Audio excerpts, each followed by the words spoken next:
clear, I'm not speaking for Goldman Sachs once upon a time. No, you're speaking for the United States of America. Go ahead. Let me speak as a practically minded executive, where we're always trying to figure out where things are going to get to and how to get there, with the least amount of pain, which is, unfortunately unavailable. That's going to be painful in any case. But we're trying to work out what's the denouement? Where's the compromise? I mean, I hate to use it because and I'm not sure I would talk about this publicly, so it's a question that may not produce an answer.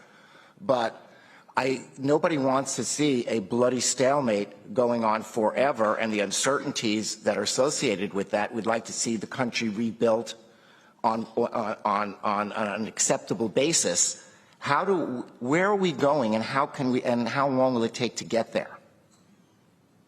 In terms of an outcome that people can live with for a generation, perhaps. I'm relieved, Lloyd, that you're not offering yourself out as a mediator. It sounded like you were going down that track, and I thought that was a good retreat. But thank you, sir. What do you see as the end game, right? Well, maybe end game, but something where we can have a stasis. And we can work on rebuilding instead of the constant anxiety that we're going to be chipping away and unresolved for a very, very long time, and bloody for a very long time, and the wider potential of drawing more in and an expansion of the conflict, which nobody in the world really wants.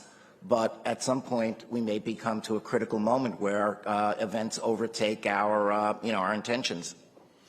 Thank you. Mr. President, we have many negotiation experts. Yes. Thank you. Thanks for the question. Was that the question to me, or was it addressed to Sarah? No, I'm sorry. Everything here is addressed to you, sir. No, I just asked the questions. It's okay. It's normal. If Sarah knows, it's okay. It's perfectly normal.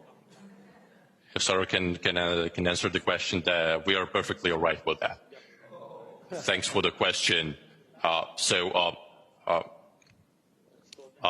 question you have asked is multifaceted, multi-pronged. It includes various important aspects related to rebuilding our country. We need to already work on rebuilding Ukraine.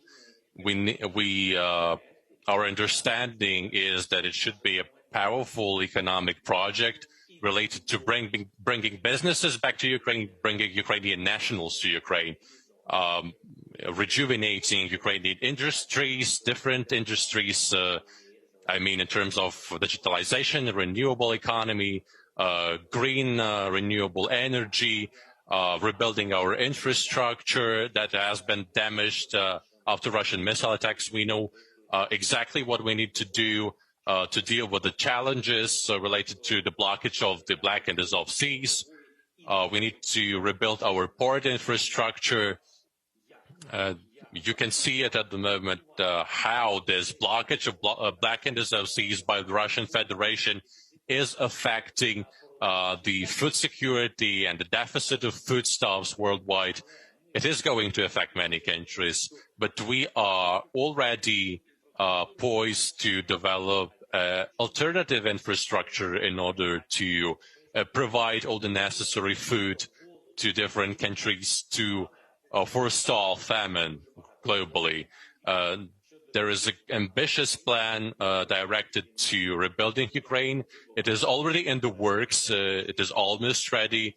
Here I can invite you to take part in this plan, to work together with us in the areas that might be of interest to you in terms of your businesses, your activities. There are very many directions to work on. And there is a second part of your question, which is related to the bloody stalemate.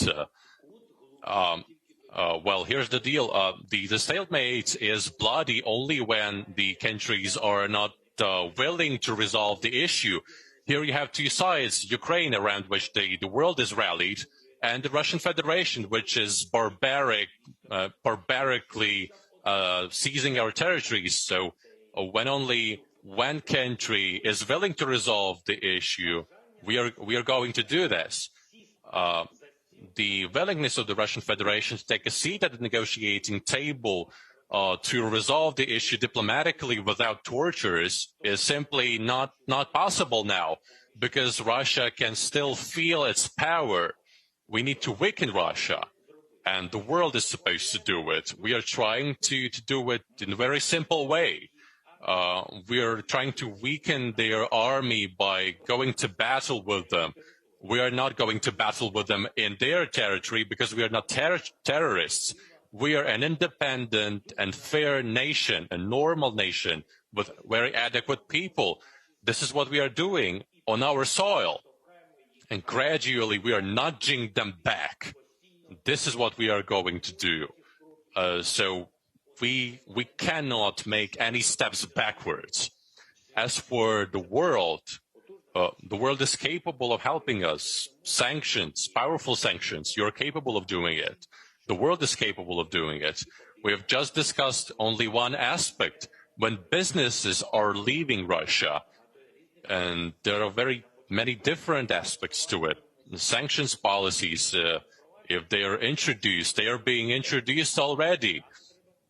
But we need to switch Russia off the global financial system completely to see the real result of sanctions. We cannot settle for piecemeal actions to anticipate whether Russia is going to evade sanctions or circumvent them. Russia is already losing its revenues, but still we need to do more, because this is about our independence. So we need to protect Ukraine's energy independence as well. We need to protect food independence, infrastructural independence. When your countries do not accept Russian ships in their ports. So political steps are also important. I mean that great empires can forge an agreement between them to avoid wars, because only one country is now precipitating this war. One country cannot dictate its policies to the whole world. If this continues, Ukraine will fall, and then Europe will be next. Baltic countries will be next. Poland will be next. And I guess that you understand it, given your tremendous expertise in businesses.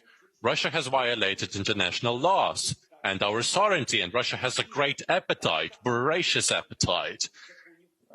It does not abide by laws of businesses, which means that they are going to dictate their own terms to you as well.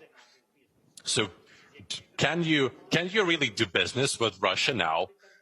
Can you have your branches, your offices in this country? This is a very multifaceted question, but whatever we are talking about now, territories, foodstuffs, energy, businesses, we are still discussing respect. We are talking about respect for human rights. This is the thing. This is what we are discussing. If this is the approach that we take, we are not going to end up in a stalemate. However difficult the conundrum is, there is no situation from which you cannot find a way out.